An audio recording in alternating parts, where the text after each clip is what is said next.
Sam Morris is a healthy relationships, sex, and habit change coach with over a decade of experience. She's the host of the wonderful podcast, Whatever Happened to Gentle Men, where she delves into topics such as dating, healthy relationships, sexuality, and self love. Sam's mission is to help individuals, regardless of gender, navigate the complexities of modern relationships by addressing issues like confidence, loneliness, and negative thought patterns. Through her coaching and podcast, Sam aims to end the loneliness epidemic one soul at a time.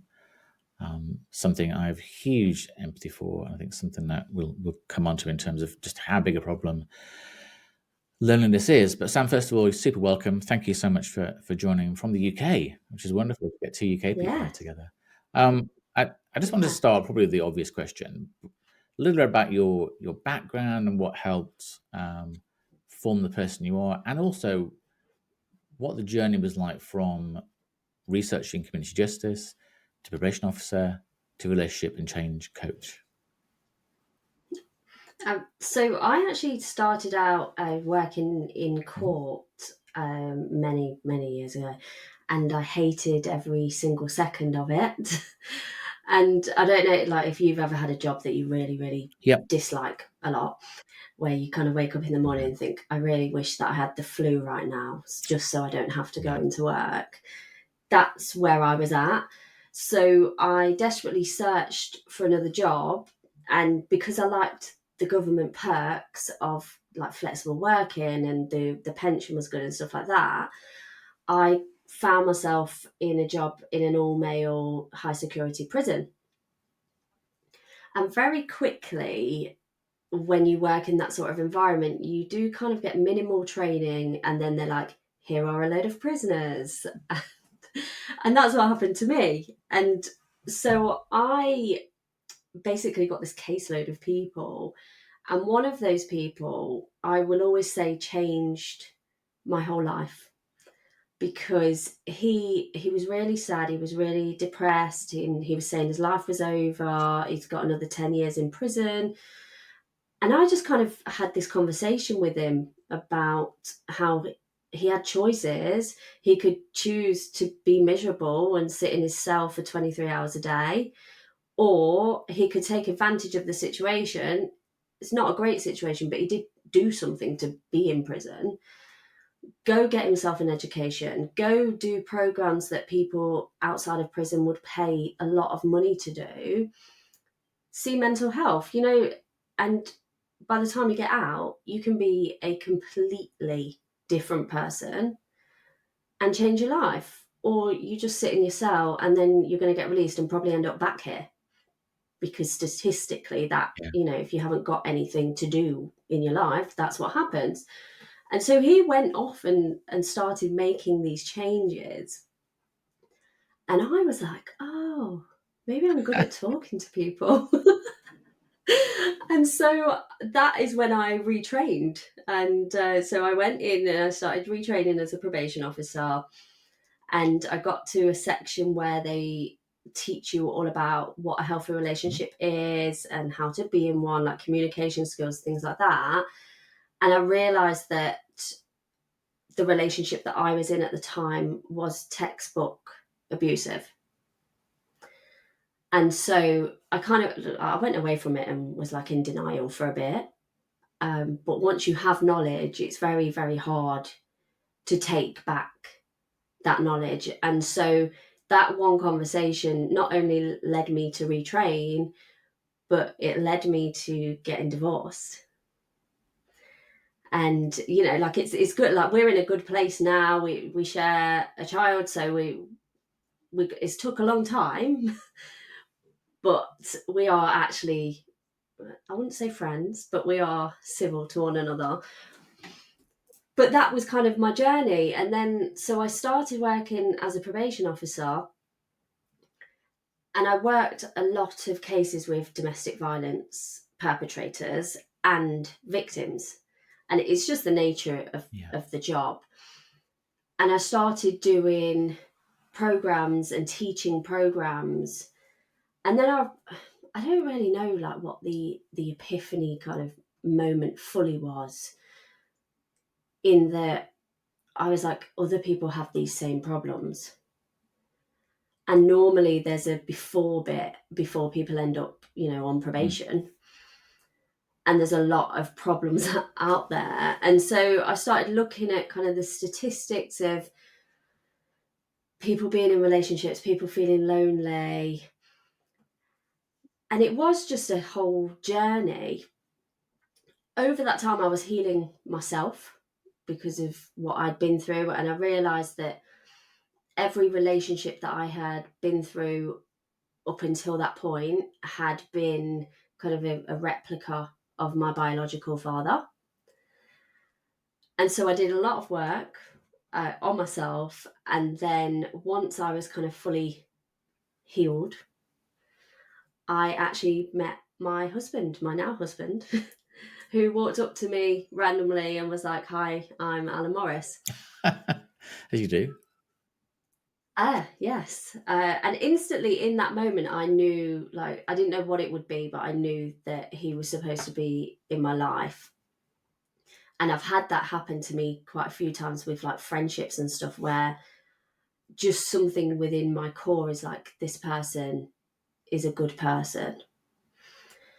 And that's a lot of kind of where the stuff that I do developed from, because I realized most people don't have that intuition, and they also don't have the relationship skills. It isn't something that is taught in Yeah. school, unfortunately.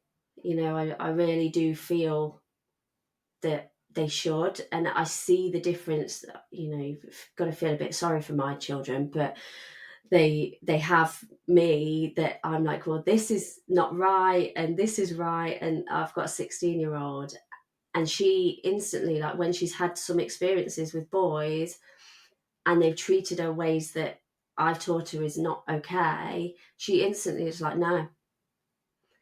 And then I see other people, like other children, and they just don't know those skills of how to be assertive and say, I'm not comfortable with that. So yeah, that's where it kind of all started. And now I get to help people in different ways. Some people, they need help because they're so like distraught, they're in so much pain from a relationship. And then there's other people that I work with that they don't have like the necessary social skills. This is particularly with men. Women don't tend to have the same problem as men in that they haven't built up a skill of knowing how to approach a woman without scaring her or appearing sleazy, and they just haven't built up those skills because no one's taught them, which is sad. It is. Gosh, there's a lot there. Right, Yeah. it's very interesting. 'Cause my dad used to be a prison governor, and one of the Oh, prisons he worked really? at was Long Lartin, which was a high security prison in Worcestershire. And he started when he was quite young. He used to be a coal miner, then went into work at a borstal, as they were called there, and young offenders now, and then progressed through the ranks and Yeah. stuff. And I think one of the things that I think he probably went into it thinking, well, people in prison, they've done something wrong, and they sort of deserve to be there. And I think in lots of cases, people do, deserve the punishment. But I do think there's a huge amount of, and this won't please the Daily Mail readers, but a huge amount of people in prison that just never got a fair go from the start. They just grew up in a very different environment. As you said, nobody ever talked to them. They started, playing truant in school, etc., etc., and then before you know it, no qualifications, and then suddenly it sounds oh, no, you never do that to sort of Middle England, but actually you end up for something for, selling a bit of weed, and the next thing you know, as you said, the recidivism rate, people going back to prison once they've been in there, is so high. I mean, it's Yeah. ridiculously high. So that's one of the challenges. I think, the government now is on about building more and more prisons and releasing people early, but then putting more people in. You think, well, surely it's what you're doing, really. It's trying to get to the root cause, or they're trying to offer help and guidance in advance of getting to that point. And I think that's something that, Yeah. and I've got a 15-year-old son and an 18-year-old daughter, and both their schools are great. They're really, really good schools, but they don't have that discussion beyond the very, what's the right word? Sort of practical sex education and stuff. They don't Yeah. have that. the relationship dynamic. Well, my son's at a boys' school, my daughter's at a girls' school, so even in that way, it's quite difficult. But I think that, and we saw, probably a lot of people saw a program recently called Adolescence, which was a program on Netflix, which is about a young boy. He sort of got wrapped up in the whole incel world and thought, women hated him, and ended up killing a young woman. It's obviously fiction, but you can see a lot of parallels in that with what's happened in the real world. And I think as you've talked about in your podcast, and it's very cleverly titled, Whatever Happened to Gentle, separate word, Men, it does show a reflection on what traditional masculinity is. How do you define gentle men in today's context? What is a gentleman? So when I created the podcast, like, I wanted a bit of a play on words in the, like, traditionally, like, I would describe my granddad as a gentleman because, he would open the Yeah. door for my nana and he was there. And even, like with us, he was wonderful. He would help a woman in the street if she needed that, because that's how he was raised. Some of that element has been lost, I think, a lot because of kind of a feminist movement of, I don't need a man to do these things for me, which is fair. But what seems to have happened is that some men, not all men, have been left a little bit behind, where they don't kind of fit. I had a conversation with my daughter, probably, she must have been 12, and she was like, "Why are boys so annoying?" And I said, "The thing is, you got to feel a little bit sorry for them." And she was like, "Why?" I said, "Because some people are being raised in a society, like in their house, where the man is the man of the house, is the head of the household, and the woman is at home. And those boys are being raised like that, with that as being normal. And then you've got girls that are being raised by strong women that are saying, no, you don't do that. And yes, you're going to get a career." And those men and those boys don't really know where they fit in. So the gentleman part is kind of just to say to men that it's okay to have your emotions, and it's okay to say, "I'm not okay," or "I don't have confidence." Something that has been pushed on girls because of the feminist movement of, speak how you feel, speak up. There's, if you look online, there's so many programs for women to build their confidence, not so many for men. And I think the way that I wanted the podcast to be was that it's an open space and you can feel what you feel and there's no judgment. So yeah, that is a gentleman who, I work with men and women, and a lot of the women that I work with will say their kind of core things that they want from a relationship is a man that can talk about his feelings. Yes, and it's not something we've been taught to do, really. And I think your mention of your, I think, granddad is very relevant. I think some of it's a generational thing. So two examples. There was a few months ago, I was walking up the street to the shops, and a lady, she must have been, I don't know, forgive me for I'm terrible at ages. She must have been 80 or so, and she tripped over and she fell, and she had an egg on her head, and she was sort of on the floor, and I sort of went over, helped her get up, and I sort of said, "Look, where do you live? Can somebody come and collect you? Do you want an ambulance?" No, obviously, no, I don't want any fuss, And I said, "Well, where do you live?" And she lived, I don't know, 500 meters away. So let me sort of walk you to your house. So I walked to her house. She let me in and made her a cup of tea and called her daughter, and she came along, whatever. So she was very comfortable with that. Daughter's very happy, and it was all good. The next week, I was at the supermarket, and there was a lady there. She must have been in her 20s, I guess, with a crying toddler. And she had a toddler. She had sort of 4 bags of shopping. She was really struggling. Something fell out of her bag and sort of rolled away. And I sort of just went over to her and said, "Look, do you want to help with the bags, get into the car?" "No, I don't want your help. I don't need your help. Why would I need your help?"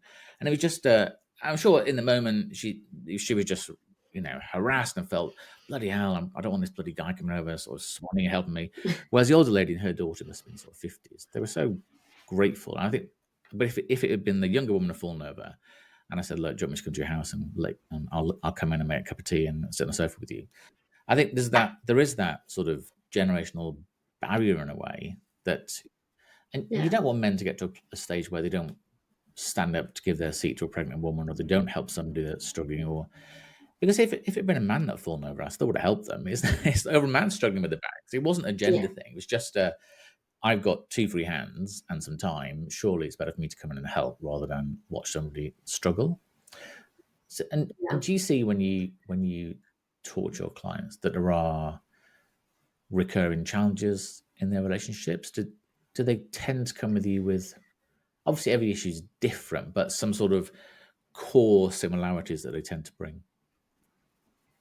So the core similarities is that they've been hurt. Okay. And it may not have been by a partner. It could have been that they were really badly bullied at school, or their parents were constant, what we nowadays would say is abusive. But back then it was just regular behavior. But it's that core, they've been hurt. And as humans, we have to develop a meaning for something. So, and you'll see this with the news when a natural disaster happens, or like a terrorism offence, or anything that is out of the norm, the newsreader is trying to come up with a reason. Like, we need to have a reason for this to happen. And we all, as humans, do that for everything. So when people have been hurt, instead of kind of being like, oh, that person is a horrible person because they treated me this way, if they've been cheated on, for example, instead of going, they're responsible for their actions because they went and cheated, they'll make it about them. So, I didn't give enough into my relationship, that's why they went and did that. And that is the common theme. And even if it's a lot worse if you've had a bad childhood, because you've never had a chance to have like a neutral feeling about yourself. And all these people that I work with, every single person that I have ever worked with, even in probation, have created beliefs about themselves, about their like worthiness. And then obviously whatever we believe, we act it out. So if you believe that you can't meet a nice person, man or woman, whoever your preference is, if you then approach someone, it's going to be in your body language, it's going to be in the way that you talk. And that is, I would say, the key factor, is that people get hurt and then they don't do anything to kind of get over it, because society tells us we just need to, move on, plenty of fish, all of that stuff. And it doesn't work like that, because it isn't any different to, if someone got injured, if you broke your leg whilst out running, you would go to the doctor, you would obviously get it fixed. You wouldn't just leave your leg just hanging around. And then eventually, when it was fixed, if you went to go out running again, you would take it steady. You wouldn't just be like, oh, I'm going to run a marathon today. And you would be kind of reserved, because you know what the pain feels like. And that's what happens within our bodies when we get hurt emotionally. We know how painful it was last time, so we don't give fully, or we hold back. And that, I would say, that is the number one problem. Which comes down to what you said about the sort of prisoner, and you can go in 2 different directions, and that sounds like a fairly tough love way of saying it, but it got through to him, I guess. But I guess it comes down to having, and I'm sure these are the wrong words, but sort of self-worth and self-love. And if you say to someone, no, it's really important you love yourself, and a lot of people can think, oh, what nonsense, love yourself, what are you talking about? But I do think, and having done a few of these podcasts now, and I've listened to yours and a few of the people's, I do believe now that it's really hard to give love to somebody else truly if you don't understand what it means to love yourself. Is that something you Yeah. relate to? Yeah. So everything that I do starts with the self-love element, because if you don't love yourself enough to know what you actually want out of life, then you can't set any boundaries, you can't set any standards, because you don't know what you want, which then leads to people taking advantage of you. So unless you know those things, you cannot actually go into a relationship properly.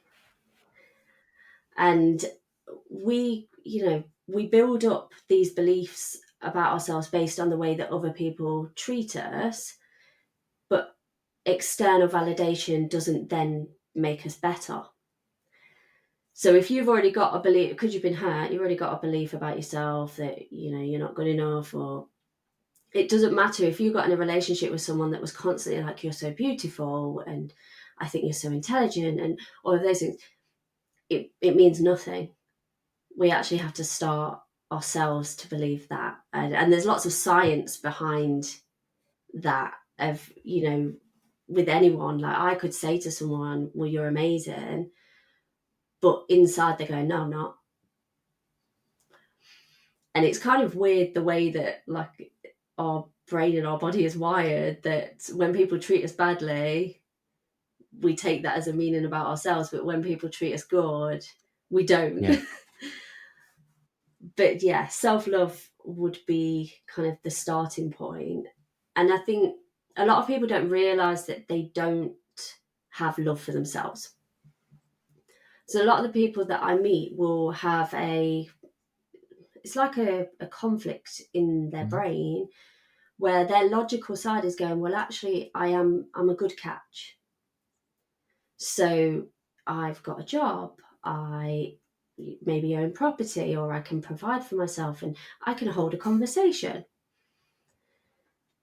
And then their emotional side, which is obviously based on their past experiences, is going, yeah, but this person treated you this way, so it must mean something about you.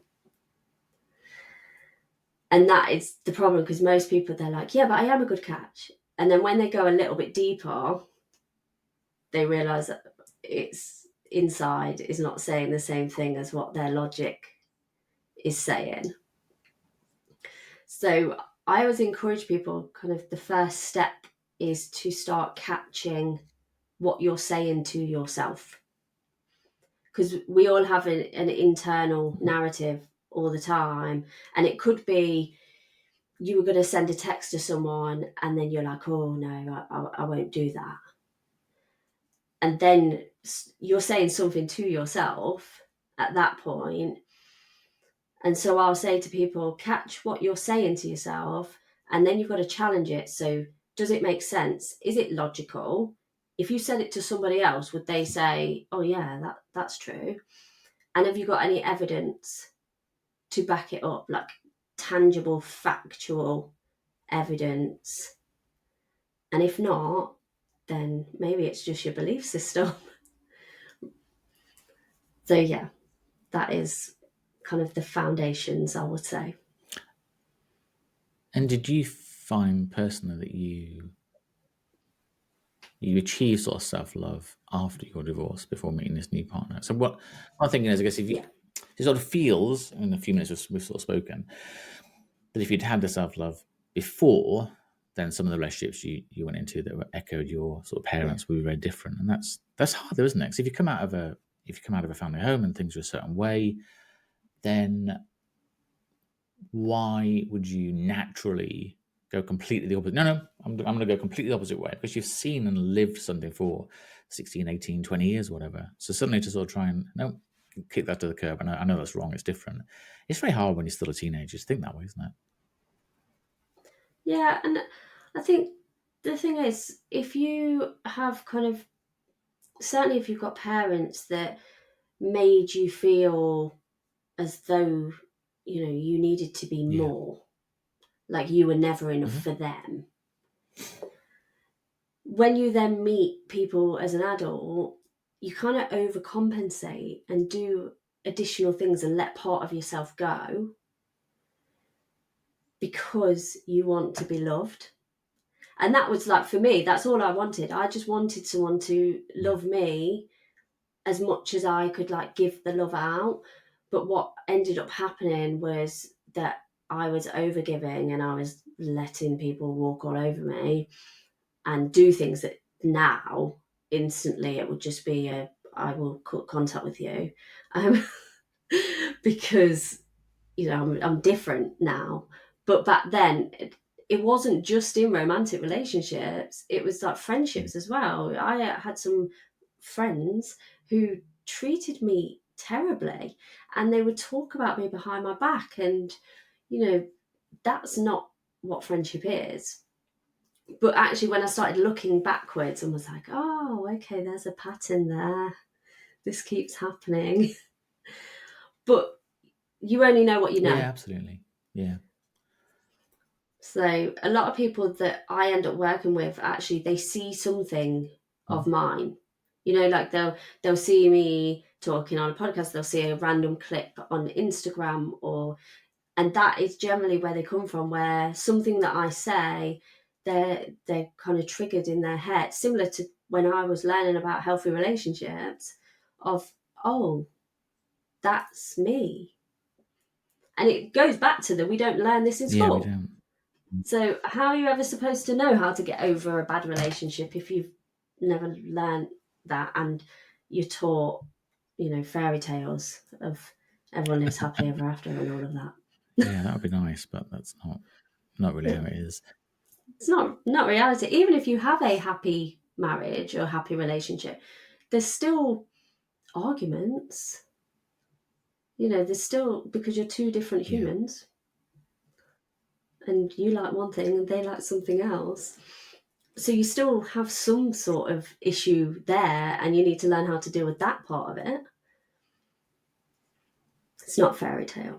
I think the big difference there is that if you have a disagreement or an argument and you have self love for yourself, the way you take that is very different if you don't. So if you have an argument and you don't think you're worthy or worthy of love, whatever, then immediately, wait, I must have done something wrong. Gosh, yeah, I can. Oh Yeah. gosh, yeah, I shouldn't have done that, should I? Oh wow, no, that's really not right. I can totally understand. How terrible. I'll change myself, and that's not. Yeah, that's the big thing, and it's better for the relationship if both people can love themselves. It's not a. You want it to be a partnership of equals a lot of the time. I think one of the things you focus on, which I haven't seen a lot of people focus on, which I'm staggered by in terms of how important it is loneliness. And I think you'll know better than me, but I think over a quarter of men in the UK will say they don't have a best friend. We're seeing a lot more and more people live alone. They used to live in sort of families. When my parents were growing up, they lived with their parents. They could afford a house, and their grandparent lived with them. And it's not the extended families you see on some parts of the continent, but it was still a lot closer. And a lot of my dad's family now still live in that sort of mining village, very close to each other. Whereas we live 3 hours from my sort of parents, my wife's parents from Australia, and so it's different. So we don't even have family close. But that loneliness thing, I do think, and I think the statistics for suicide ideation bear this out, that it does tend to affect men more than women, the loneliness thing. Yeah. And it's a very, very big question, and I'm not expecting you to have the answer, but what the hell do we do about that? What do we do to help people beyond sort of saying, well, go and join a club or go and do something? It's better when you're going to see a doctor and say, oh, I'm feeling quite depressed. Well, just get out more, get some fresh air, or join a gym. How do we how do we address the loneliness crisis? I really think it is a crisis that we've got. It, it is a crisis. There are a lot of people out there that do not speak to people, on a daily basis. And the whole working from home thing has made it Yeah, worse. And I understand, companies want to cut their costs and not have offices and things like that, but interaction with other humans is essential. And actually, if you look at like evolution, humans were never supposed to be yeah, on their own. We were always supposed to be with somebody else, multiple people. And it's good that, you touch on the going to groups, because I do encourage my clients to go to groups, but normally something that they're like really interested in, so it isn't awkward. But a lot of the problem is that if you've been lonely for a long time, or you've been by yourself, getting yourself out there just to go to that club is a huge step. The first thing, like I would always say to people, to get away from kind of the social media narrative. So many people on social media will, they share their highlights and they're having the best time and all of that. And people that are already feeling bad about themselves, already wondering, why don't I have friends that I can go out with? Get off social media and stop watching these people. Or if these people make you feel a certain way, just delete them. Don't worry about offending anyone, because they're not making your life any better. And there's a reason why I tend to tell people I'm very to the point. You are. I like it. Because men cope with that a lot better than women. I have to kind of cater a little bit to some women because they don't deal with my straight talking as well. But you need to remove it from your life if it's making you feel bad. And then if you're not feeling confident enough to go and physically join a group, there are lots of online groups that are like a first step, where you don't even need to turn your camera on if you don't want to. It is encouraged. But these type of groups, that they're used to new people. And I've been to a lot of different groups over time. And I've never had one where they haven't gone, oh, you're new, and whatever their name is. And they will sit next to you, or, if you're online, just kind of private chat you, like, are you okay? If you can go into an office, even if you're working from home, if you can, go and do it. Yeah. You might see someone on the train, or you might see someone on the bus that you can have a chat to. It's hard because you do have to take these steps yourself. Like, no one's going to come up and knock on your front door and say, be my friend. And to be fair, you'd probably think they're a bit weird. So, I'm not recommending may that. not I'm not want to be. recommending going knock on the door now. No. So you've got to start taking steps yourself. But it is a problem. And I think there are obviously powers that be that maybe need to step in a little bit more with this, just to start helping people. I know it's the Andy Mann's Club. Have you heard of? Yeah. So, and they're brilliant. And it's specifically for men. Obviously, it's not the kind of place, if you want to go and find someone to date, if you're interested in females, it's not there. But all of those people are feeling exactly the same as you're feeling right now. It is, and it's not as simple as just, put yourself out there, because it isn't simple. The other thing is, get someone to kind of support you with that. If you can, get a therapist, go see your doctor. And I know it obviously varies depending on who the doctor is. Your doctor might just tell you, go out and get some fresh air. That's not going to help really about you feeling lonely. It might generally help your mental health, but unless you're like walking and introducing yourself to people in the street, then it's not going to help that much. But just go out and actually speak and say to a GP, this is how I feel, because they may be able to then be like, right, we'll go to talking therapy, do 12 weeks there, and because you become used to someone keeping you accountable, then you start to take steps. Like a lot of the people that I work with, I will give them a task each week. If they're lacking in confidence, I'm like, right, this is what you need to go away and do, and come back to me. And the next week I'm like, have you done it? And then well, why not?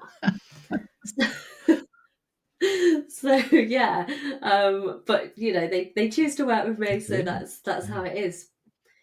But it's just taking those miniature steps, or going to a coffee shop and just chatting to the person that's serving you, because people don't do that anymore. Actually, I always talk to people that are serving me and end up having some really, really nice conversations, because they probably haven't spoken to anyone all day either, because everyone's like giving me my coffee, and that's it. So just little tweaks like that 30-second conversation can just give someone a little bit of a boost. And it's just taking those tiny steps each time until it's then I don't actually feel lonely anymore. Yeah, I that's yeah, perfect advice, really. And I think there's a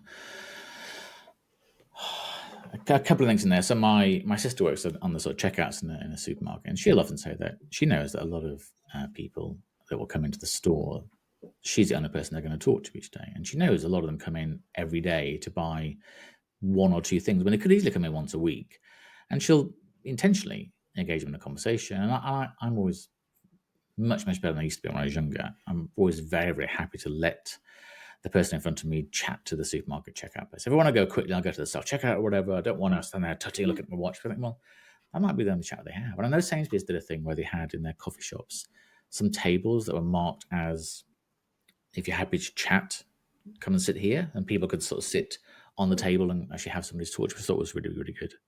I did there's a men's walking group where I am. So you sort of meet at a station, you can just go and walk and just walk and chat, and that seemed to work really well. But I totally agree. I think we get in our heads that, oh my goodness, I'm so lonely, nobody wants to talk to me, and it becomes such a big thing. Then you sort of either then go mad and throw yourself into something and it doesn't go where you expect, and you retreat even more, or you just think, oh well, I'm not going to get past you because you expect too much. But I do think there are lots of things. The other thing I would highly recommend, that I was staggered when I did it. It's not applicable to everybody. Get a dog. Seriously, we got a dog during lockdown, and it's like having a new baby. People cannot resist coming up to you and talking to you. People that I would never have talked to before. I can be walking, and this is going to sound quite weird. I can be walking through the woods near where I am at 9 o'clock at night with a dog, and I can happily go up and talk to a young woman, a young man, old man, old woman with their dog, and we just chat away. If I was in there on my own at 9 at night with no dog, that'd be a very different situation. I'm the same person, but if you do have a dog, or you think you might want to go and volunteer at a dog shelter or anything like that, then yeah, people are very, very welcoming. I've never been out once for a walk with a dog that somebody hasn't come over and said something, or I said something to them, and it just gives you an excuse, really. Um, so Yeah, I have a dog too, and have the same. So people talk to me, but I find myself, even I'll be walking and I haven't got my dog, and I see someone else's dog, and then I end up having a yeah, whole conversation with them about their yeah, dog, because I yeah, love dogs. And when you say to someone, "Oh, I've hmm, got a dog," they automatically, then they want to yeah. chat to you. And even people have had dogs. I was out with our dog a few weeks ago, and the Cotswolds just sat on a bench, and this older couple came and sat next to me and said, "Oh, we used to have a dog, and she wasn't as tall as yours." And again, it's just something. Or even if you sat there with a book or something, people just want a little something to recognize you might be open for a conversation. So if you travel everywhere and you're on your phone the entire time, or you're walking along on your phone the entire time, then you're putting up a big barrier to people coming to you. So when you get home, I think nobody talked to me that last. I was on the train. I was in the I was at the bus stop. I was on the bus. I was walking home. Nobody talked to me. Come on, you had this barrier in front of you, literally blocking people from Yeah, seeing you. So I think that's yeah. Or the absolutely, headphones. yeah, I know, obviously, yeah. I've got headphones on right That's now, slightly but I don't walk around with headphones in, different. generally. So unless I'm in the gym, and actually I don't want people Yeah, to talk to me in the gym. when you get in and Um, get out. No, I understand. yeah, but well, no, just because I'll speak to people that I know in the gym, but we've got quite a lot of new people. It's a separate thing. We've got a lot of new people that are kind of different.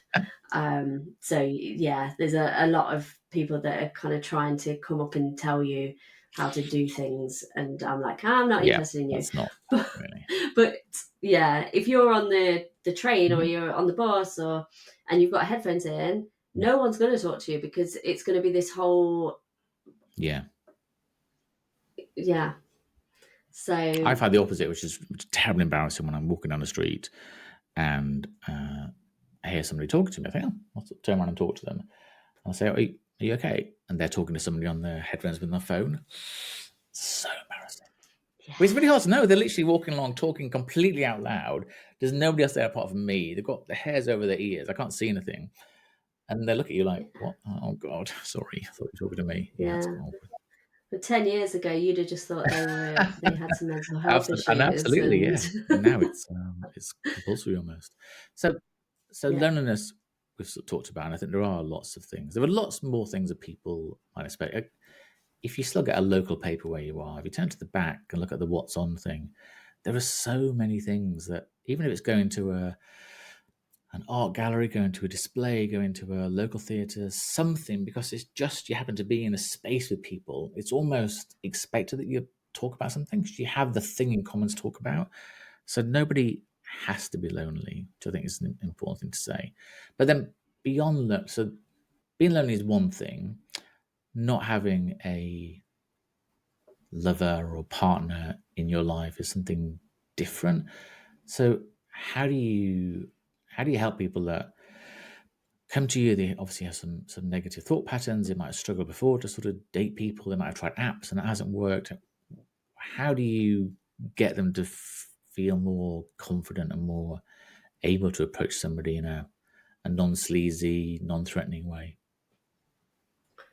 So I would start off with the kind of separate to being in Mhm. a relationship, building up that confidence. So going to events by yourself and just being comfortable speaking to new people, because it is a Mm. skill. To be able to talk to a new person is a skill that the majority of people don't have. And it's like anyone that starts like a new job in a new team, they do the whole icebreaker thing and everyone hates it. But there's a reason Yeah. for it. It's because the people that don't have the confidence to kind of be like, oh, hi, it makes them talk because everyone else is doing it. And so I would always, that would really be a starting point, because if you're worried about going up to someone at an art gallery, if that's your thing, it's very unlikely that you're then going to be able to approach a future partner if you can't already take Yeah. that Yeah. first step. I don't encourage the apps, just because I know there's a lot of strategy around dating apps, especially kind of under the male side of things, because 70% of people on dating apps are men. I didn't know Which, that. so obviously it means, yeah, so there's more. I think it's Mm. 73%, is the latest statistics. But so there's obviously more men on there than there are Mhm. women. There is a lot of noise at the moment, and I do see this on social media about kind of dating hacks, how to get someone to go on a date with you in the first place, and using specific language on the dating app to essentially, well, I see it as manipulate someone to go on a date with you. But then I get it, because it's very difficult to form an authentic Yeah. connection through an apps. So I always say to people, if you're going to be on apps, fine, but you need to get off it as soon as possible, and not get off it where I'm going to throw you this extravagant date that's ridiculous, that's really awkward. Get off it in the sense that, shall we go and grab a coffee, a Yeah. tea, in a safe place? Like, always think about specifically men, because I do think that men and women think differently about Mm. safety. So going to random woods in the middle of nowhere is kind of a Yeah. no. But there's a lot of men, and I have spoke to a lot of men that would be like, oh, but it's romantic, I get a picnic. And I'm like, yeah, but you don't know Mm. this person, and they think you are an axe Yeah, maybe on the sort murderer. of 5th date or 10th date or whatever, but yeah, first with the Yeah, dog. when they Yeah. know, like, oh, I feel safe with this person. So yeah, get off the apps as soon as you can and go and see if there is a connection. Go and see whether they can actually talk to you, or whether they're just really good at Mm. texting, or they're using ChatGPT. Mm. Like, to find those connections. But I would always say the most kind of successful relationships are people that meet authentically. So they meet at these events that they Mm. go to of shared interests. But it is hard. And I think that if you have been hurt before, uh, putting yourself straight back out there isn't the answer. You have to deal with what's already happened. If something went wrong at work, you would evaluate that job. You would work out, I had this task, it didn't work out.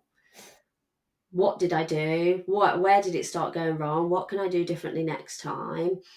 But then when it comes to being in a relationship, people, they become single, or they're long term Mm. single, and they don't look at, okay, where did things go wrong? And it's not about blaming Mhm. anyone. It's just about, let's actually evaluate what happened and how we can make sure that it doesn't happen again. Yeah, and I think Does that it answer and it your does, it really question? does. I think one of the big things that changed since I was dating us 100 years ago was that I met uh, my wife and my previous long-term partner at work, and one of my partners worked for me, which I'm sure will be completely verboten now, asking that person out or whatever. And the other one worked in the same department I did. I mean, I moved jobs and stuff afterwards. It wasn't inappropriate, but I think a lot of companies are terrified of something happening. You have to sort of report it. You have to sort of tell the business, etc. And yeah, and there is obviously, I didn't think about it at the time. There's a risk that when you break up, and how is it going to be if you're working together, etc., etc. But I do think, again, with people being at home and not in the office, even office parties don't happen in the same way anymore. Office days out, office events where you're not even on the premises. So that's another big place where people, yeah, it's been taken away in terms of being able to meet somebody.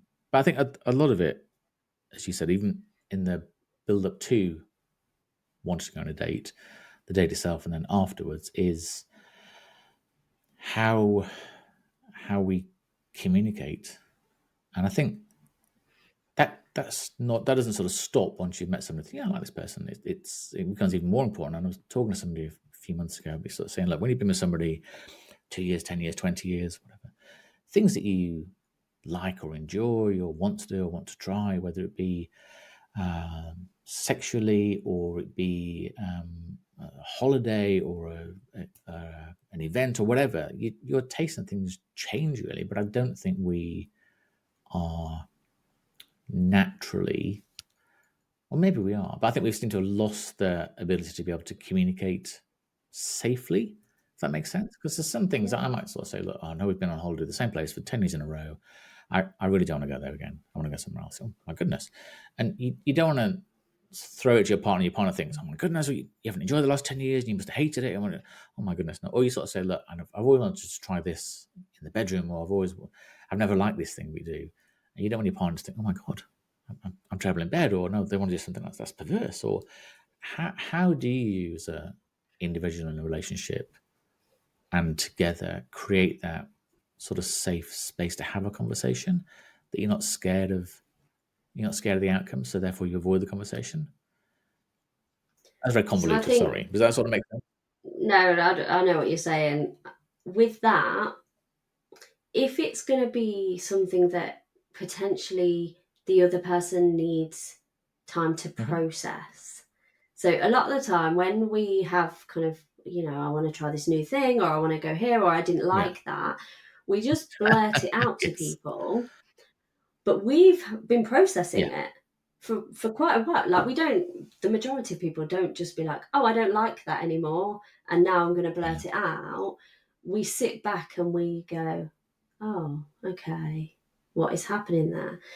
And sometimes it could be 6 months where we've been Easily. processing.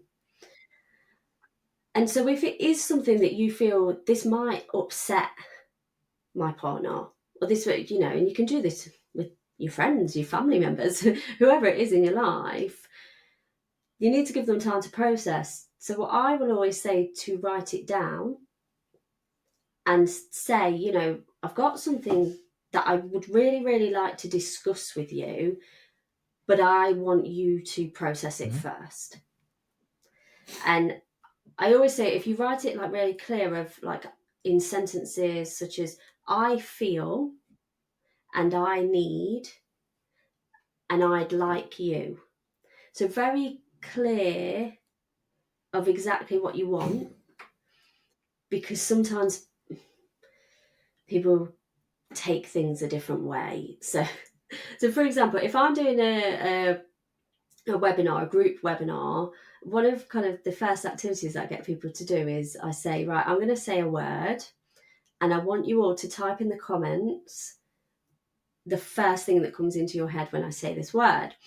And I always start off with red. I just say red. And the text box filled with all these different comments, not one of them is the same. And it's because we all interpret things differently. So when you're trying to have these conversations, and they may be difficult conversations, you need to try and keep it as clear as possible, where it cannot be interpreted in a completely different way.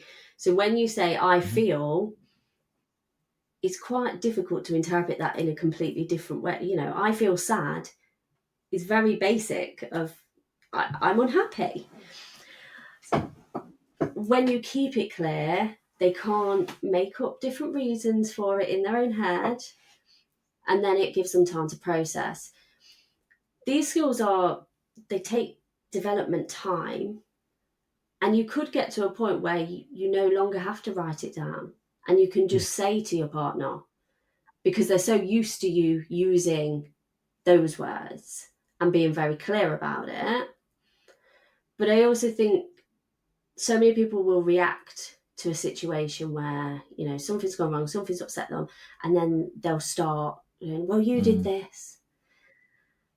And what you need to do is go away and process it. You know, give yourself 5 minutes, literally walk away from the situation 5 minutes.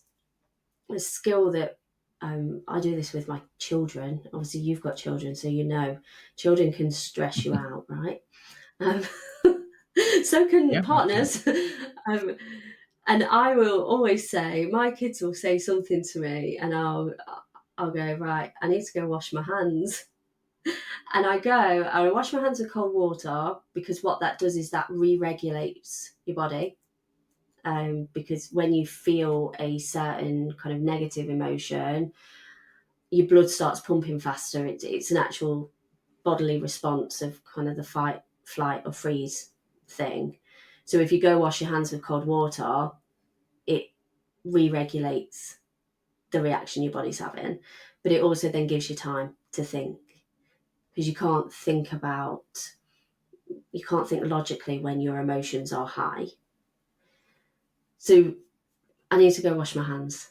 And you get so, if you say it enough, you get so used to it, where something will trigger you and you will go, I need to go wash my hands because I can't cope with this. I can't process this right now. Take the time, write it out first. And then once you get used to having those skills, then you can start speaking it out. Always say, I need to have a conversation at the beginning, rather than this is what you did wrong. And because if our bodies respond in a certain way when we feel emotions, then your partner's body is going to respond in the same way. And we can't actually control that part of us. After 2 minutes, yes, we can. Like the body reaction goes down or up. depending on what happens in those kind of 2 minutes.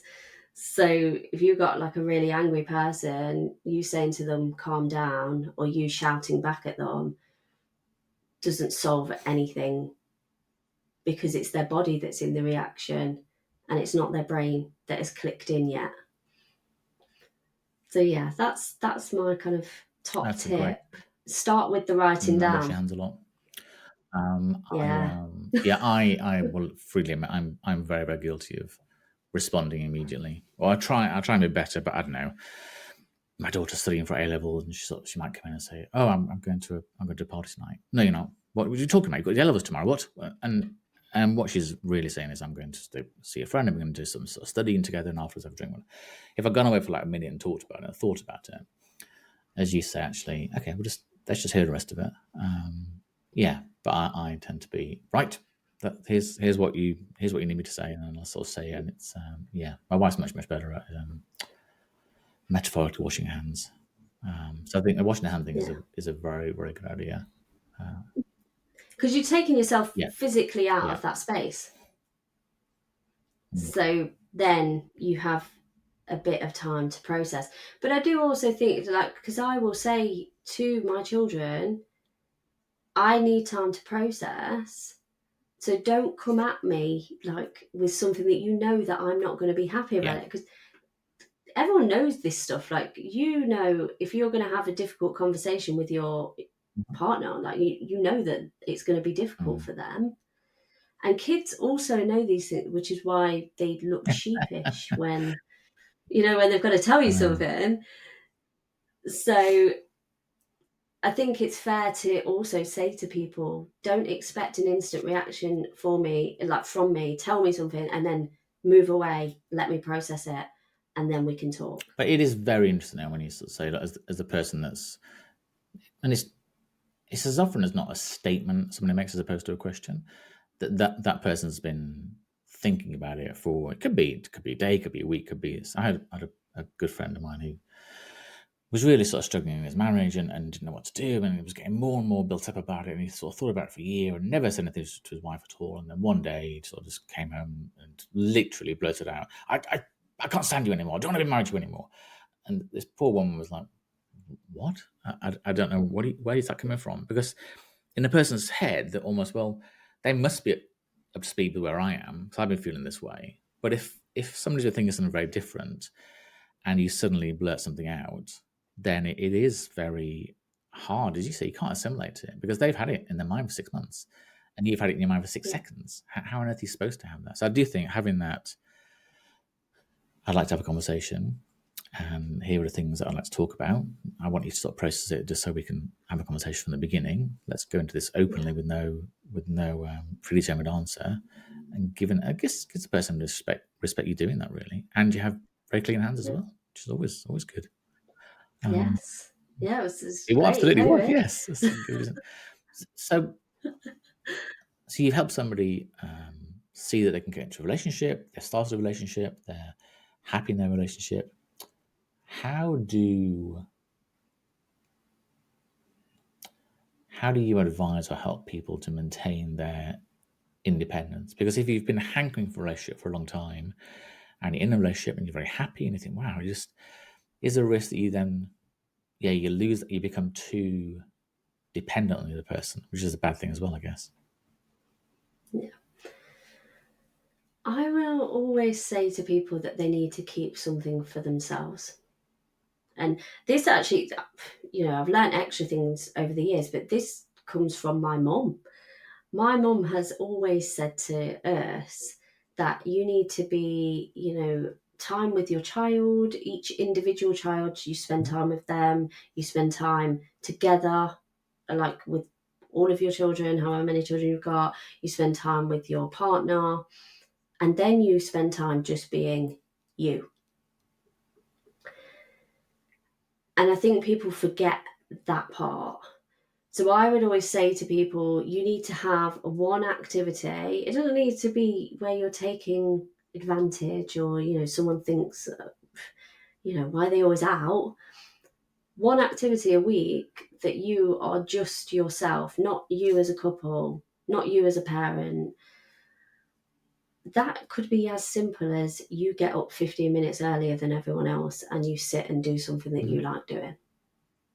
It doesn't have to be where you physically go out or you have to spend money, but you still need to be who you are and know who you are. And as soon as you start kind of letting that slide, that's when the problems happen, because you stop doing things for yourself. And like I say, it doesn't have to be long. 15 minutes one day a week isn't that much time out of your day. When you start to lose that, that is when people start to feel resentful, because they're like, oh, I'm in this relationship and I'm always with them and I don't even see my own friends by myself. That's what happens. Yeah. And you become part of like a joint identity. And a lot of people will then start to feel trapped. So it starts at the beginning. But again, if people are listening, they're already in a relationship and they're already at that point, there needs to be a conversation. There needs to be I need this. I need 10 minutes by myself tomorrow. And it's, it'll be good for my mental health. It'll be good for our relationship. And it's not selfish to want that. No, not at all. Not at all. Because in COVID, I actually, I started, you could probably see the book behind me, The Miracle Morning. I started reading that because I wasn't used to spending as much time with my family as I was. Yeah. And I found that I really missed kind of my drive into an office. So I got this book, and basically I started getting up at 5 a.m. every day. And because my son has ADHD, so he doesn't sleep that well. He never has done. So I would have an hour to myself every morning where I would drink my cup of tea. It was very important to me to have a cup of tea without anyone else being there. And I would read and just have that time to myself. And I still do that now. We're however many years, or 5 years later, and still I get up and I have that time just as me, doing what I like to do. I like that. It's funny you mentioned the gym before. One of my girlfriends used to go to the gym as her big thing. She used to go 4 times a week. She'd get up at 6:30 and go before work, and it was her sort of time by herself. And then her partner, I don't know why he thought it would be lovely if they went together. So he moved for his gym to her gym, and they broke up in the end for lots of different reasons. But it was that I'm doing a nice thing. We go to the gym together. We can go there together. We can be side by side in the running machines. We can. First of all, nobody necessarily wants their partner to see them when they're grunting and sweating and looking horrible. And secondly, it is a lot of people go to the gym because it's that time away. The time, like you say, you don't want people to come up and talk to you. Last thing is you want your sort of partners to come and talk to you and say, "Who's that? Who's that you're talking to? Who's that?" For goodness sake. So I think he thought he was doing a nice thing, and she was quite clear he wasn't. So I do think having that aspect, and even saying to somebody, my wife will always go out on Friday mornings and Saturday mornings at 7 and again at 8 to walk with sort of 4 of her friends sort of separately. She's always done it. Absolutely, that's her time. She has the time with them. Doesn't talk about family and stuff. Just goes and sorts with them and does whatever. Take the dog sometimes she doesn't.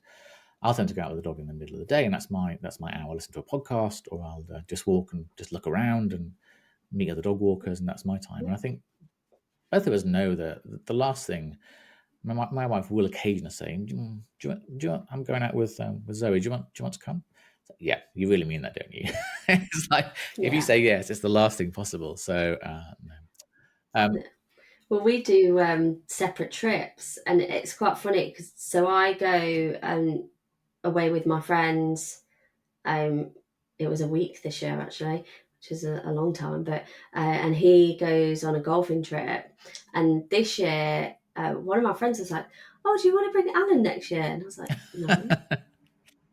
"No." I love him, but that it would mess with the dynamics in my head. Even though some of them, their husbands are there, so it's like there's like 14 of us.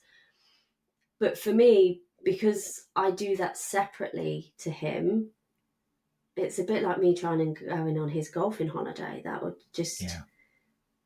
I'm sure if I said I want to come, I'm sure he would say yes because he would feel Yeah. bad. But But realistically, does he want me there worrying about me whilst he's out on the golf course because I don't play?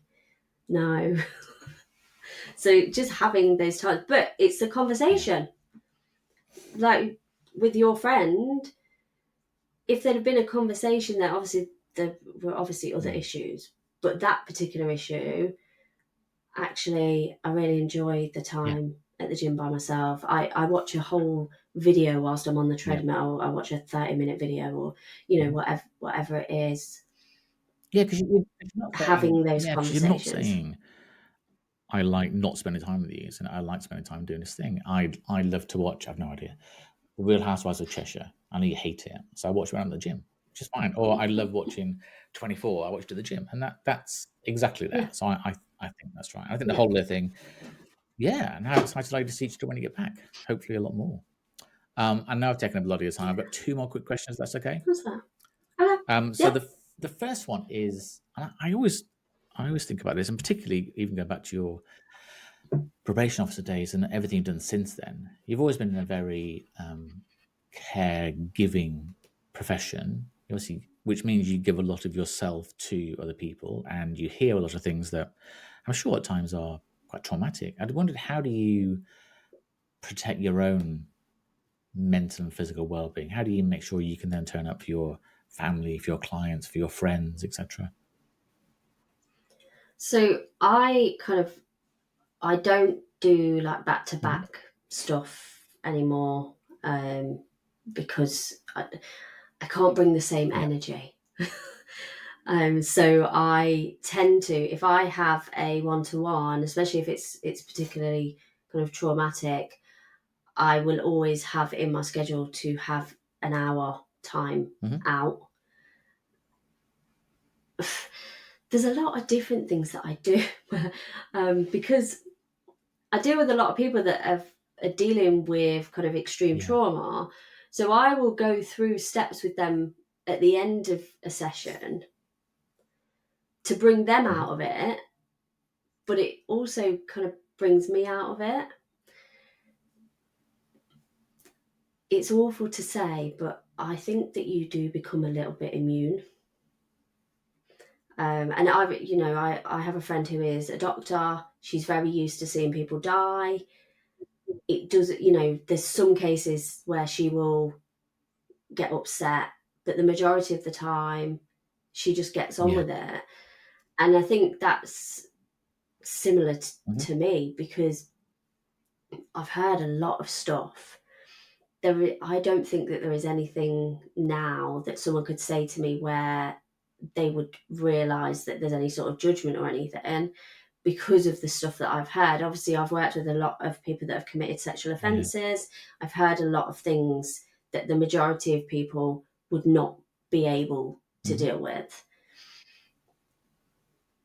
But it doesn't affect me. I think the only cases that I've ever dealt with that have affected me where I've been like, I don't know how to deal with this, is where people have done stuff to their mum.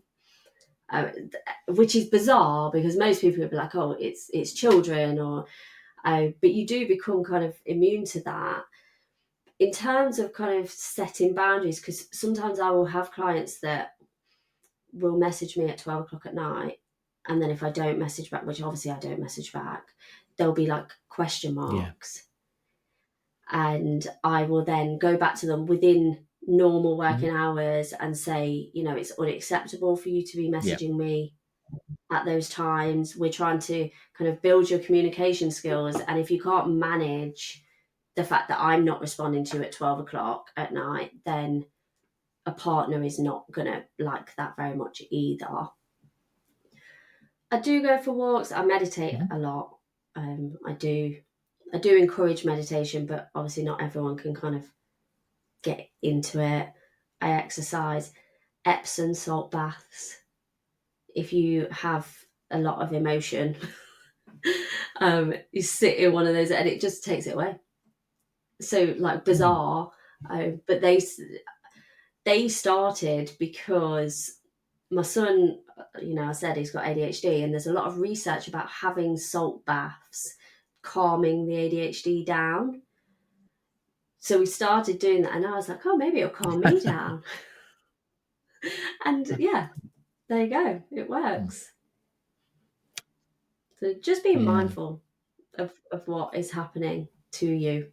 And it's normal, regardless of any situation. If you have been through something, if you see something, if you speak to someone that is upset, you also have to think about yourself and how that's going to affect you. Do you ever get situations where, so as you deal with a lot of men, you're a young woman, do you get situations where clients will fixate on you, or they'll sort of see you as the solution, and they can't think about not being with you in a, not all the time, but their sort of hour a week or whatever with you is, that's the most important thing to them, and they're sort of channeling their whatever, their desire or their thoughts or their future onto you?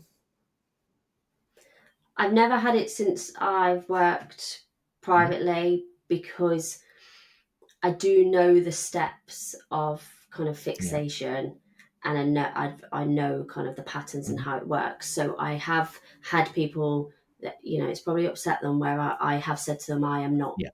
your person, because of some of the things that they've said. They've made me Yeah. feel uncomfortable, and I'm like, I can't work with someone that No. makes me feel uncomfortable. But I did, when I worked for probation, have people that became very fond of me. And I think it's a lot easier then, because you can kind of say to Yeah. management, this is happening, and then you get taken Mhm. off like the Yeah. caseload. But yes, I have had people, and certainly in prison, there's a lot of men that have got a lot of time, Well, and they're quite potentially you're the lonely. only woman that they see that isn't sort of banging them up in their cells sort of thing. So it's, Yeah, yeah. Yeah. yeah. And so there's been times where there's been a lot of times where I've had to set Mhm. boundaries, where people are like, oh, your hair looks nice. Yeah, I'm a member of staff. Don't talk about my hair. That dress looks nice on you today, Sam. That's not appropriate, and you will get a warning for it. So in probation, it is different, because there are obviously those Yeah. set Yes. procedures. Um, and I do think, if there's anyone listening here that does work in a prison, because the training is very different now to how it was when I first started, and they don't really tell you about kind of No. boundaries. We've seen that lately in the It, media. I mean, I know they highlight particular cases and things, but my dad would sort of say, "Gosh, when," and he started training a long time ago, in the sort of in his late 60s, early 70s. So there was so much training, and you were always supervised by another senior officer. And again, they had far yeah, more staff. When Dad hears now what the levels of staffing are, it's just ridiculous. it's You get a insane. relatively young woman or man is sort of put in straight into a high security prison, and the prisoners, a lot of prisoners are very intelligent master manipulators. They really are. Absolutely. They're not Yeah. dumb, really. They got Yeah. caught for something, but they are very manipulative, and it can start incredibly with an incredibly small thing, and before you know it, it's something much bigger. Yeah. My first day, I was told in my walk round of the prison, if they offer you a pen, you say no, because next time it'll be something else, Yeah, and then it will turn to, well, you accepted the yeah, pen. I'm going to report you. And that's how people kind of get into this whole being manipulated. And it happens yeah. outside It as does. well, Yeah, where you let yeah. one thing Mhm. slide, and gradually things start to slide more. But I've lost count of the amount of times that I have said to someone, I will not talk to you when you're just wearing a towel. Because obviously it's their Yeah, yeah, home. And I get it, but yeah. equally, It's I'm not, not going to no, talk to you. I wouldn't do that in the no. street. So yes, but I think there will always be people, regardless of what job you do, that will try and overstep boundaries, and try and take more of you than you're kind of willing Yeah, to give. I think I'm very fortunate in that I know about patterns of behaviour, and I can spot things a lot quicker than the majority of people. But it's an educating yourself thing of Mm. there's certain ways that certain people talk, Yes. and it's about having that knowledge. Sorry, I was just my mind went elsewhere. I was thinking, gosh, my boss came into a meeting wearing a towel. It's so weird. It's a lady as well. I said, I'm not talking to you when you're wearing a towel. It's yeah, no, don't drop the towel. I mean, put something else on. Yeah, yeah, Yeah, yeah. My yeah. But you wouldn't do that in yeah, I life, hope would so. I you? hope not. That's No, not. otherwise you might be going to prison Yeah, for different reasons. My, yeah. my last question really is you've done a hell of a lot, and you've always got a hell of a lot of life ahead of you. What are you a goal setter? Are you this is what I think I'll be doing in 5 years' time? Where do you see your future being in this space? So, kind of my ultimate goal, um, and I can't kind of give a Hmm. timeline for that, but my ultimate goal is to be able to get into schools and start teaching this stuff to children.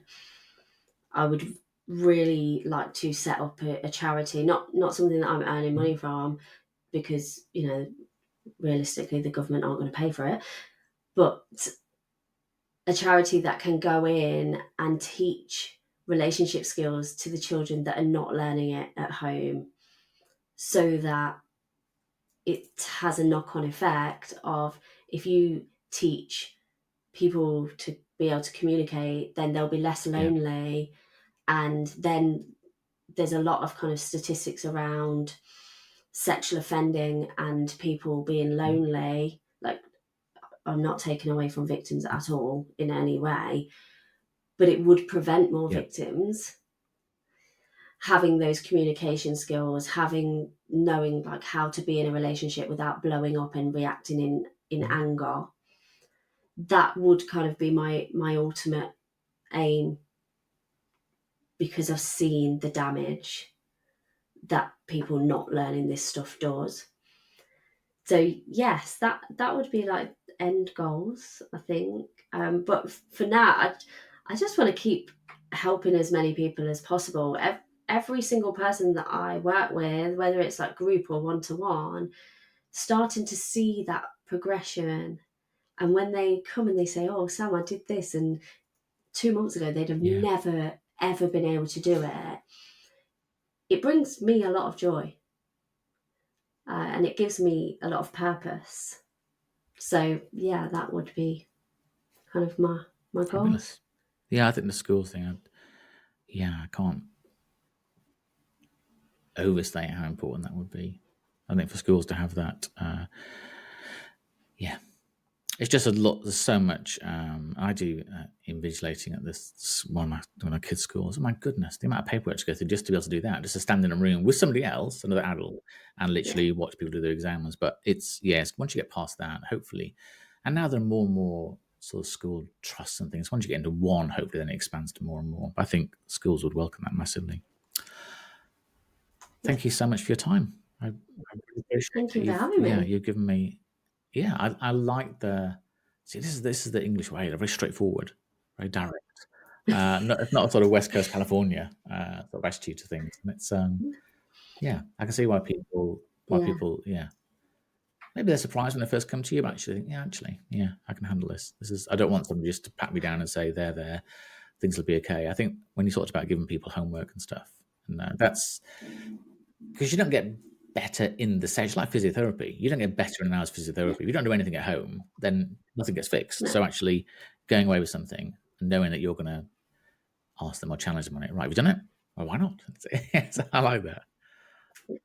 yeah. Because I think most of us would prefer to not take action and make changes, Change is because hard. Yeah. it's and it takes up a lot of actual Yeah. physical energy within our body to do Mhm. something different, because our body's used to doing the same Yeah. things, and it kind of goes into a bit of a lull.